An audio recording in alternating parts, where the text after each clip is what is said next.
and non-breathing. Chest compressions are allowed if you choose to do that. You're unsure? Call medical control. See what they said. Put it off on them. Do not defibrillate over the pump. Defibrillate at the nipple line or above. Anterior posterior pad placement is preferred. Too many P's in one sentence.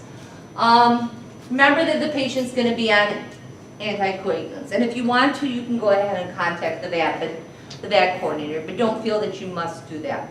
That was something in the past where every time a VAC patient had an issue, they wanted us calling them before that patient was transferred. This information is underneath the functional needs. It's page 96 in the protocol. So, anybody have any questions on LVADs? All right, moving on to the medication administration cross-check.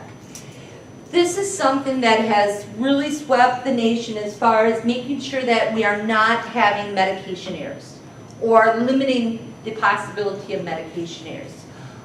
In Illinois here, the Illinois College of Emergency Physicians, they have gone and taken had a meeting with all medical directors throughout the whole state, and majority of them are starting to adopt the MAC, or the Medication Administration Cross-Check. I'm not going to show you the videos because the videos for some reason are not playing, but it's pretty cheesy overall. Our whole goal with this is to go ahead and make it so we have no medication errors. Now, to be very honest with you, most of you guys are probably already doing this. But the big thing for us that's going to be a culture change for you guys is documenting it in your PCRs. So, let's see here. Now, I'm sorry, I'm just kind of going through this because a lot of this stuff I've really talked about. Yeah, they found out that through the research that they have reduced medication errors to the point where they're almost non-existent, as long as this is followed appropriately.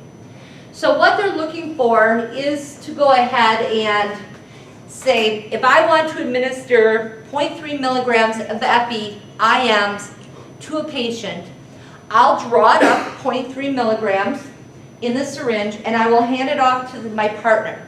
He'll look at the vial, make sure it's the right medication. He'll look at the syringe to make sure I've drawn up the appropriate amount. And then he'll hand it back to me and say, looks good, go ahead and give it. Or something like that. You can say, don't forget to say thank you at the end because that's what the paper says here. But it's just a way for us to double check before we give medications. We can do the same thing with an SOP. If you're not sure what to do, we can do an SOP cross-check too. That's fine. But what they have found that this really reduces errors. Now, after I've given it and we're at the hospital and we're doing our documentation, I'll write in there that, paramedic Susie was the one that verified the medication. So both of us are now accountable for that medication. So, yep, and here's just exactly what they like to see. I'm going to give 75 micrograms of fentanyl slow IV push for pain. Make sure we're talking about contraindications too, double checking. If something is wrong, correct it right then and there. And once you both agree that patient's all set to have it, you're giving the medication for pain, the patient doesn't have any allergies or contraindications, you can go ahead and give it.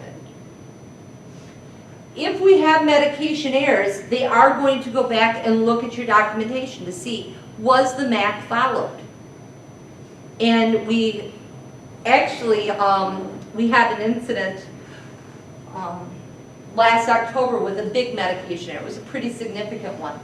And even though it was interesting because they were fighting us and saying, well, this is stupid. We do this all the time already. We don't need to do this. But yet they were the ones that had the medication errors. So, make sure we're doing it. Yeah, and this is just the rest of it. Making sure that where it's designed to catch if it's a wrong drug, a wrong dose, wrong concentration, wrong volume to be administered, wrong duration of medication. Remember, a lot of these medications, we were talking the other day, my students are going through pharmacology. Morphine is supposed to be pushed over 2 minutes. When's the last time you spent 2 minutes pushing 2 milligrams of morphine. We don't. So, all right, anybody have any questions on the map? Moving right along. All right, we're going to take a look at cardiac medications and some of the new medications. So, first new medication we have is sodium bicarb. This will be in our Pulseless VTAC, Pulseless VFib protocol, and we give it to patients who are in cardiac arrest secondary to that are dialysis patients. We will generally see patients who refuse to go to dialysis or haven't had dialysis.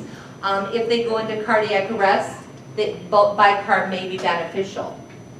And we give it to go ahead and reduce the acidosis or neutralize some of the metabolic acidosis within the body. So if we take a look at our protocol here, defibrillate is normal, CPR, defibrillate, epi, defibrillate, amiodarone. If we have a dialysis patient, sodium bicarb, 50 milliequivalents, or some people like just to say 1 amp, and we go ahead and we can administer that via IV bolus. And then go back to our other CPR and medications. Anybody have any questions on bicarb? Okay. Contraindications is metabolic or respiratory alkalosis, but if they're in cardiac arrest, you're probably not going to know that. Side effects, edema, gastric distension, or metabolic alkalosis. Next new drug that we have is MAG sulfate. This is a drug of choice for a couple different things. One is torsades. And remember, as we talked about torsades, it's really polymorphic Y-complex tachycardia without a pulse. And this lists all the different reasons. But we are using it in adult and pediatric cardiac arrest patients if they have torsades. We put 2 grams in 100 cc's of D5W or normal saline. Now, I believe the protocol does say D5W, and the only reason why we wrote it that way is because of the fact that that's you already carrying that 100 cc bag. But because of all the shortages, you may end up having normal saline, and that's fine also. Okay? And it's going to be run over 5 minutes. So, some of the side effects, if you are giving it too fast, hypotension is very common. Flushing is another big one. So here's our adult VFib VTAC protocol pulseless, and where MAG sulfate is showing up down here. If rhythm appears to be torsades, polymorphic Y-complex tachycardia, contact medical control to administer. So you do have to contact medical control before you give it. And then again, it's 2 grams in 100 mLs of D5W or normal saline, and run it in over 5 minutes. Do not give the MAG sulfate to a patient who has renal failure. Pediatrics, VFib VTAC, pulseless.